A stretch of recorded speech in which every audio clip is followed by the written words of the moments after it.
నా పేరు శ్రీరామ్ శర్మ. నవంబర్ 25, 2025న గౌరవ సుప్రీంకోర్టు ఇద్దరు జడ్జిల ధర్మాసనం ఒక తీర్పు ఇచ్చింది. చాలా అంటే చాలా ఇంపార్టెంట్.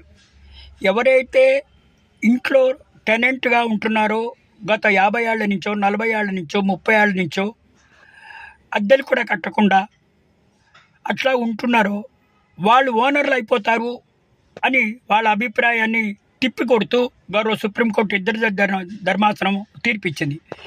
టెనెంట్స్ ఎన్నేళ్ళు ఉన్నా కూడా వాళ్ళు టెనెంట్సే అవుతారు. వాళ్ళు దాన్ని ఓనర్షిప్గా భావించడానికి వీల్లేదు by virtue of adverse position. Adverse position అంటే ఏంటి?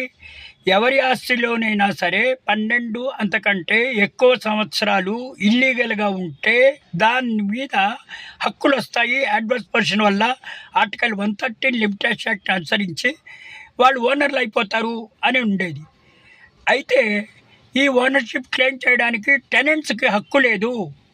ఎన్నేళ్ళు టెనెంట్గా ఉన్నా కూడా అద్దెలు కట్టినా కట్టకపోయినా వాళ్ళు ఆ ఇంటికి ఓనర్లు ఎవరు, వాళ్ళు టెనెంట్స్గానే ఉంటారు అని గౌరవ సుప్రీంకోర్టు ఇద్దరు జడ్జిల ధర్మాసనము 25వ తారీఖు నాడు తీర్పు ఇవ్వడం జరిగింది. ఈ తీర్పు ప్రకారం మనకు తెలిసేది ఏంటి? టెనెంట్స్ ఎన్నేళ్ళు ఉన్నా కూడా టెనెంట్గానే ఉంటాడు, వాడు ఓనర్ అవడు, అడ్వర్స్ పొజిషన్ ద్వారా క్లెయిమ్ చేయడానికి వీల్లేదు అని ఈ తాజా తీర్పుతో మనకు తెలుస్తోంది.